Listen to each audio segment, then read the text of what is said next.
Hey people, CzarThwomp here, and welcome to episode 7 of Ace Attorney Investigation 2. Last time, we were continuing our investigation. Edgeworth had to deal with some more extraterritorial rights stuff. And now, we're basically just dealing... We're trying to basically get the truth out of the president. Anyways, let's get going. Oh, we also discovered that Horse was the one who shot the steel samurai balloon. He committed crimes against nature. He committed crimes against God. But most importantly, and worst of all, he committed crimes against Edgeworth. Preposterous! I agree with the detective. There is no reason. Are you saying Knightley, who has saved my life on numerous occasions, is an assassin? Prosecutor Edgeworth, I have had it up to here with you. My job is to protect the president. Knightley, control yourself! Sorry, sir! Prosecutor, indeed, the wind was strong during my speech. However, the wind's strength can't change very quickly. Evidence! Show us evidence that the flag was flying at the moment of the gunshot! The gunshot occurred the moment the president raised his fist to the flag. The evidence that shows the moment is... Do I have something? Basically... Okay. Yes, we actually do. Look at here. Look at this photo. Take that. The evidence is in this photo. Interesting. And where in this photo exactly? Yes, right here. The flag itself. Don't you see? The fluttering flag can be seen in this photo. No! There is no mistaking that the flags were flying at the moment of the incident. So then, it really was that guy who shot the balloon. That would mean Mr. Knightley is the assassin. Horse Knightley is not the assassin. He shot a balloon.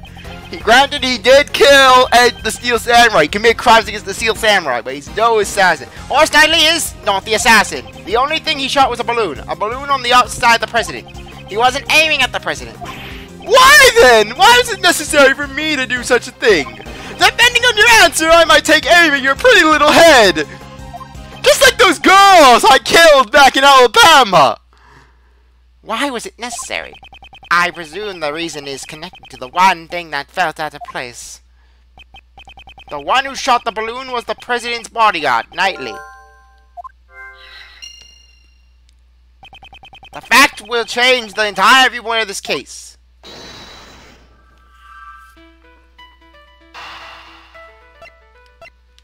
So, okay.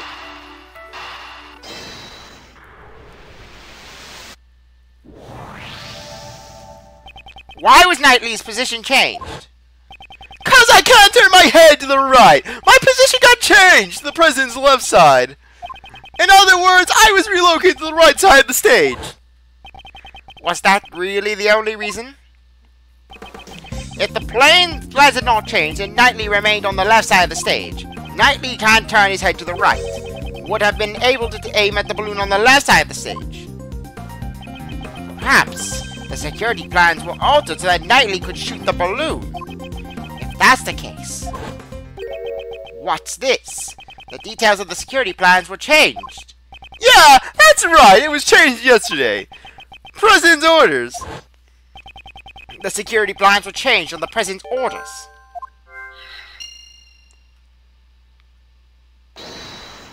And we only have two things. You cannot possibly fail this. I could not even possibly fail this. In other words, the president knew about the balloon being shot. He knew about the attempt on his own life. If you think about it that way, everything that's been out of place is beginning to add up. Why was the assassin able to get a gun past such tight security? Why was the assassin wearing a conspicuous red hood? Why did they use a laser sight that would so easily reveal the location? Why was the president so calm after being shot? This was the truth the president and his subordinates tried to conceal. There can only be one reason why Knightley fired the gun. The entire assassination was a setup! Huh? How dare you! You seriously understand what you're implying with this? Of course I understand. In fact, now I understand everything. Mr. President, you wish to take the investigation rights from me. That was also you could conceal the real truth. How dare you mock me with these spurious allegations? Mock you? That was not my intention. I simply used logic to uncover the truth. That is all. Knightley fired the first shot in order to rupture the balloon. Hearing the gunshot and the sound of the balloon bursting, the audience began to panic. That was followed up by one more shot. Wait! One more shot? Yes, Knightley turned towards the balloon and pulled the trigger a second time. The second gunshot was also fired by Knightley, to create the illusion of the second shot hitting the president. So, what about the bullet that the president's bulletproof vest? What if that bulletproof vest had been prepared in advance? Ugh. What's the matter, Mr. President? Afraid of facing a little bullet? That's not true! I was definitely shot!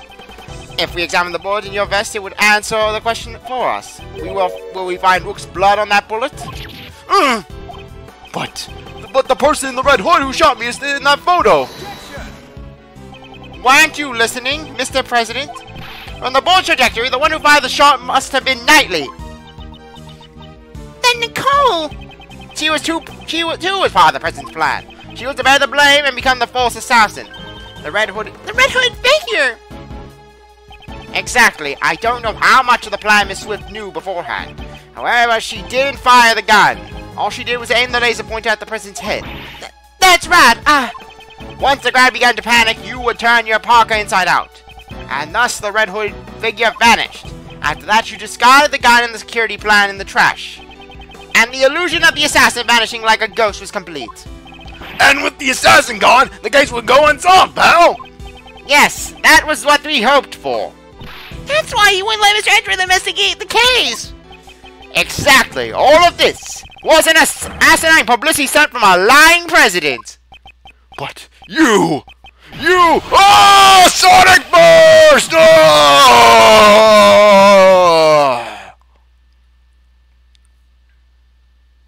Yes! So much fat! You are wrong,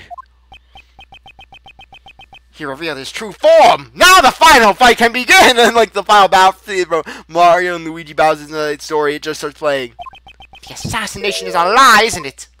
The chief. Why did he have to pick you? This should not have happened. Objection! Yes, we get Knightley. Well played, Mr. President! Knightley! I am speaking with the president now, thank you very much. Well, I get my own objection because I'm special! You're a chess player! You know knights always try to protect their king!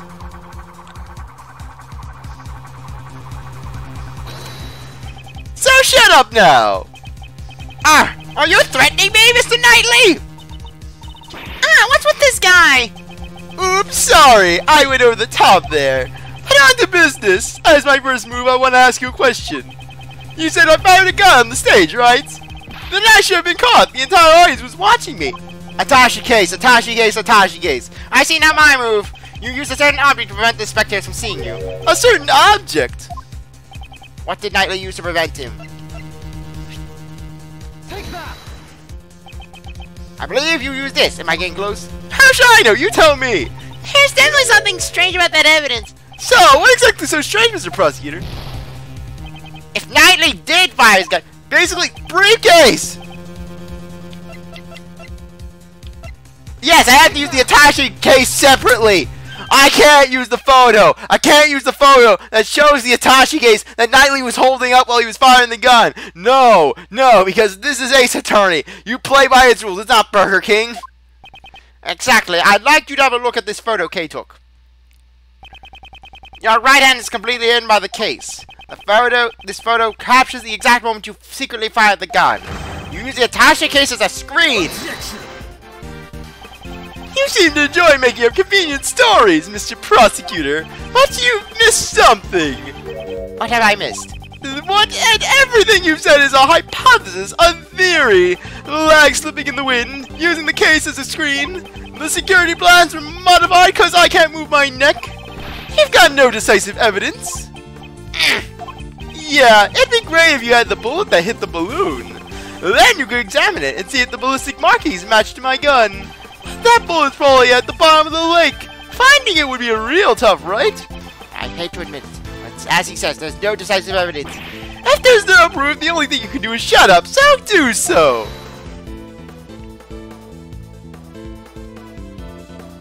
There's Nicole's awkward silence. Miss Swift. She speaks, we could hear new testimony. Hey, lady, you got something to say? Never mind. There we go, I thought so. Nicole! Don't be afraid! The truth will escape if you let that man intimidate you. And plus, how is he intimidating you? Sure, he has a gun, but he looks like a freaking rooster with a penguin mixed with a penguin with a stick up his ass. You're a reporter, a journalist, are you not? I will not remain silent.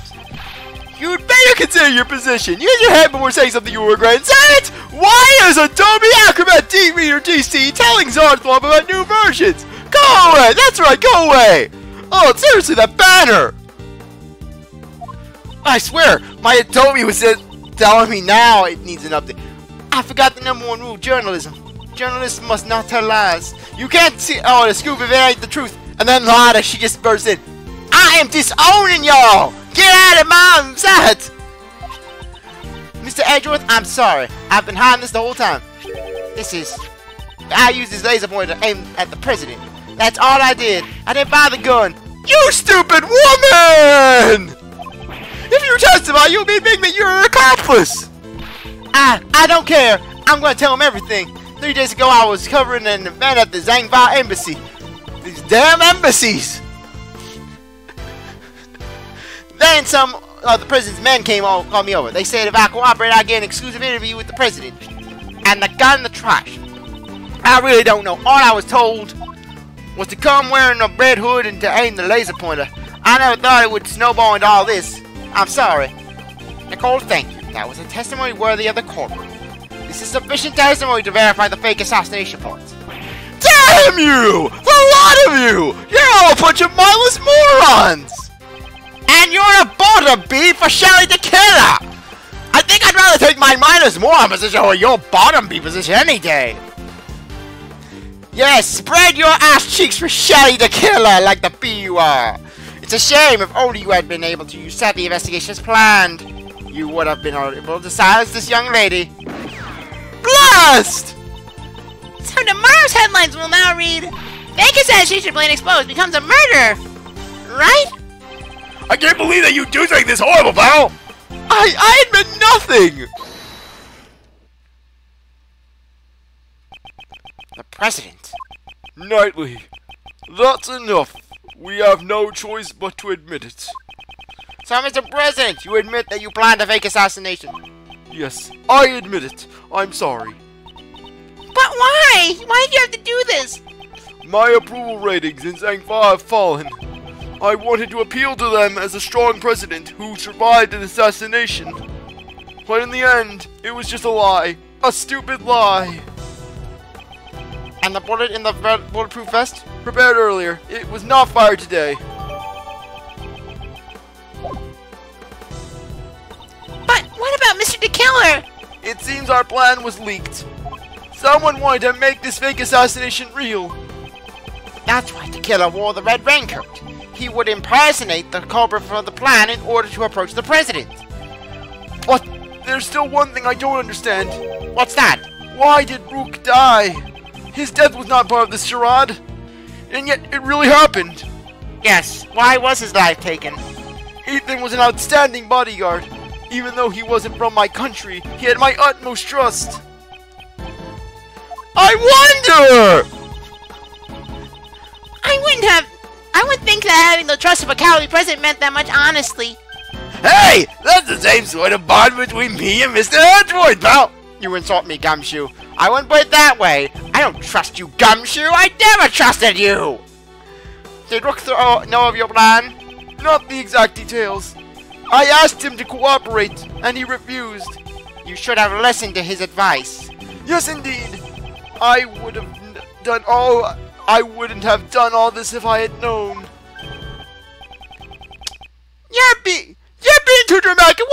CzarThwomp, you were about to butcher my voice that you're giving me. You were about to fool up my lines. Keep your voices straight, CzarThwomp. What? Rooke was just one piece of the president's defense. Knightley, that's... And it's not as if he cooperated with your plan. I did. He ran away, taking whatever dignity he had left with him. Good riddance. I know you're a valuable bodyguard, but still... I don't have time for this, sir. I'm the team leader now. There's going to be a lot of changes now that the chicken's gone. First off, all the bodyguards, they're dead. Well, they will be dedicated to finding me Poontang. They will scour the streets for young women. This is one of the few states I do not have a warrant in. After all, adaptation is the most important principle in chess. You will all play chess. I knew you always wanted to be the team leader, but what? Isn't this a bit imprudent? I will orchestrate even more perfect plans, just like this one. You definitely have ambition. But wasn't your perfect plan today a failure? If it weren't for you and that idiot Rooke, it would have been perfect. What did Rooke do? If he hadn't died, the killer wouldn't have threatened me. And you would have never set foot in this plane. Knightley, how can you say such a thing? Yeah, he died trying to save you, Mr. President. Maybe he fulfilled his lifelong ambition. He died protecting the president. Huh? But the assassination was fake, right? Of course it was, but you need to listen closer, little girl. Remember the guy who wanted to make the fake assassination real? There were 2 gunshots at the time of the incident. The first was, as you said, I shot the balloon. But the second one wasn't me. So who fired the second shot? The real assassin, but it wasn't the killer. He intended to attack the president with a knife, but not a gun. The lucky winner was the hidden queen. Or should I say, the lady in the coat over there. You're accusing Nicole, pal! I ain't no assassin. Really? I don't believe you. The gun that was left in the trash, that was yours, right? Just Knightley's wide eyes. Knightley's testimony. I shot the balloon and entered the plane with Rooke and the president. Rooke waited in the car while I led the president into the security room. Then I came out. Rooke was already on the ground. The bullet that lady fired must have hit him while we escorted the president to the plane. The shot was fired from the gun you found in the trash. So you're saying you don't know exactly when the victim was shot? A knight's job isn't to protect the Rooke. It's to protect the king. And CzarThwomp's throne is slowly dying. Huh? What's he trying to say is that his job was to protect the president only. It's over if you lose the king. Checkmate. That's the first rule of chess. If you let your pieces get taken right in front of you, you're not likely to win. But I did win. Look, the president is safe. Don't claim victory when the game has only just begun. Okay.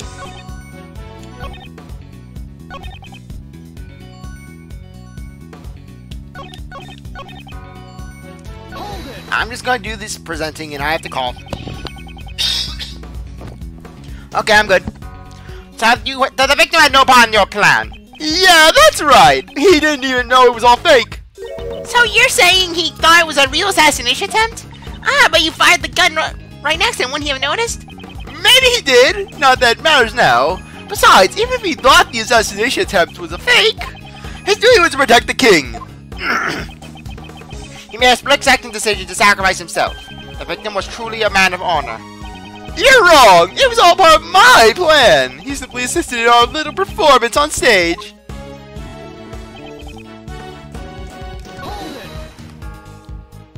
Why did you do that? The assassination was supposed to be fake.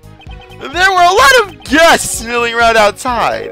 Wouldn't it be bad if the president who just escaped assassination was seen lounging around and drinking grape juice? Imagine the headlines! What was the victim doing at the time? How should I know? I was with the president inside the security room. Anyways, when I came out, Rooke was already on the ground. Oh, sorry.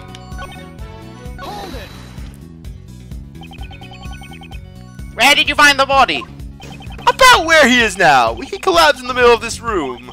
When I returned, the door to the plane was already closed. The bullet must have hit Rooke right before the door closed. Talk about a hassle! It's all his fault that this plan failed! Knightley, that's too far! Even if he protected the king, he would protect his honor! He was careless in his duty, and he paid the price for it! This man is truly despicable. As I was saying...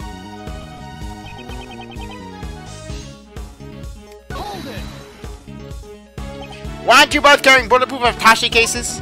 Yeah, when Rooke noticed the laser pointer, we opened up those bad boys and became the President's shields! You're telling me the bullet slipped through the space between your shields? Are you claiming that Miss Swift had such precise aim? Well, she was targeting the President. I wouldn't say her aim was precise at all.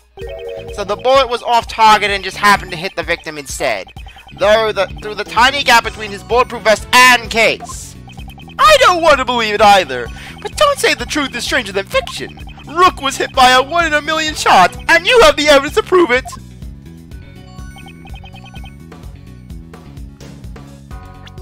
Basically. Boom, there we go. Sometimes I just need a little time to think. So you shot the balloon and Miss Swift shot Rooke. Is that really true? I can't see it any other way. The gun we discovered in the trash was fired twice. The number of gunshots don't add up! Why don't the gunshots add up? It's simple. This gun is fake evidence left behind by the real criminal. Fake evidence? Think about it. The criminal planted this for a reason. By finding the gun, we'd assume that the assassin was in the audience. In order to make us believe that the gun was used by the assassin, the gun needed to appear as if it was fired twice. I get it, because the 2 shots were fired during the incident. However, we proved that the bullet that hit the balloon did not come from this gun. Therefore, I have my doubts as to whether this gun also took Rooke's life. There it comes! You're packing some serious heat!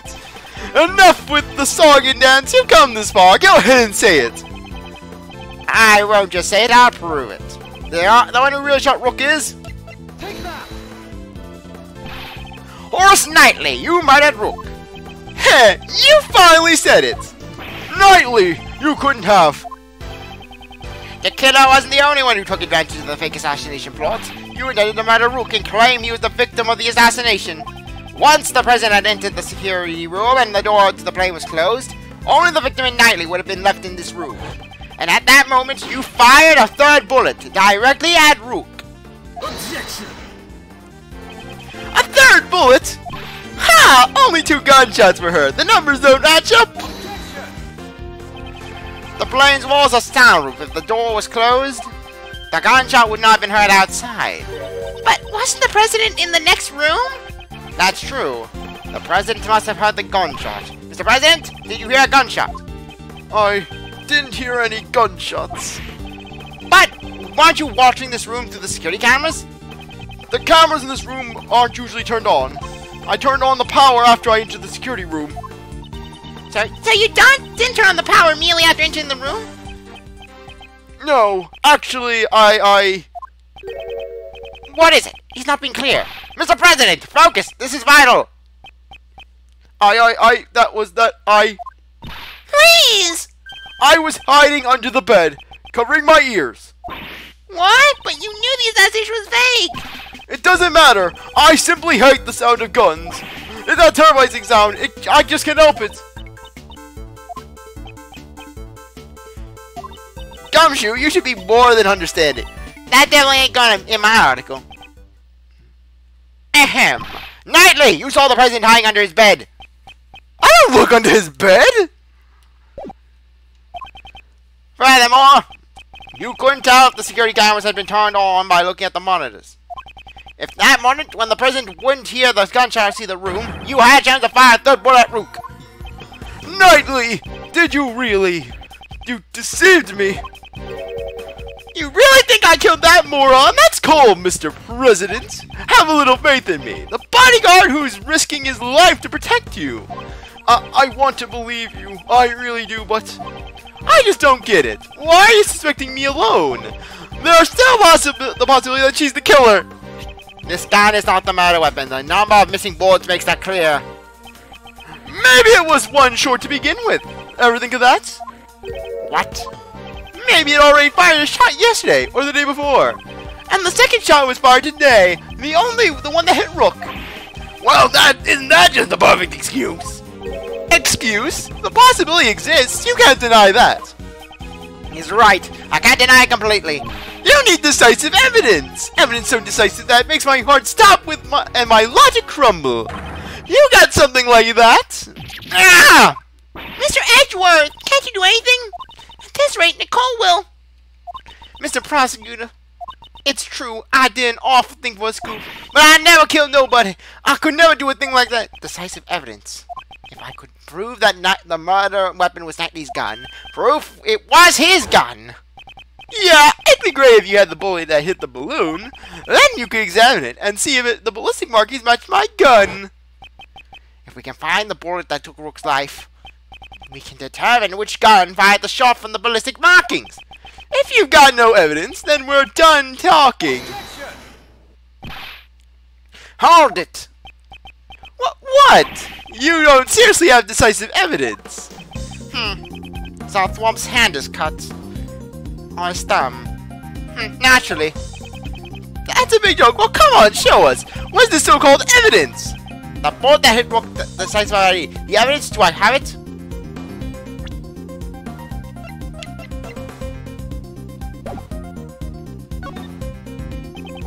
Have the bullet! Right! Here. Somewhere. If the canary doesn't sing, just shoot it. Or so the saying goes. Just as I hoped, I'm gonna blast a hole in ya. Right in your chest! No! Yes, it's in Rooke. Basically, it's in the monitor. I know. I don't have it. Okay, it's game over, man! However, it's somewhere in this room. What?! The bullet that killed Rooke pierced through his body. So where did the bullet go? Earlier, you explained it like this. The bullet that took Rooke's life pierced through his body and then hit his vest. That's right! It'd be dangerous if you had worn that bulletproof vest. However, now that the fake assassination plan has come to light, we know that the bullet in the bulletproof vest was prepared earlier. So then, where did the bullet go? Interesting! Very interesting! Do you have the answer? We'll answer that next episode. Anyways, I really appreciate you sticking around to watch the episode of your review. If you come back for the next one, please like, subscribe, comment, share, do whatever you want. And with that, I'll see you later. Bye!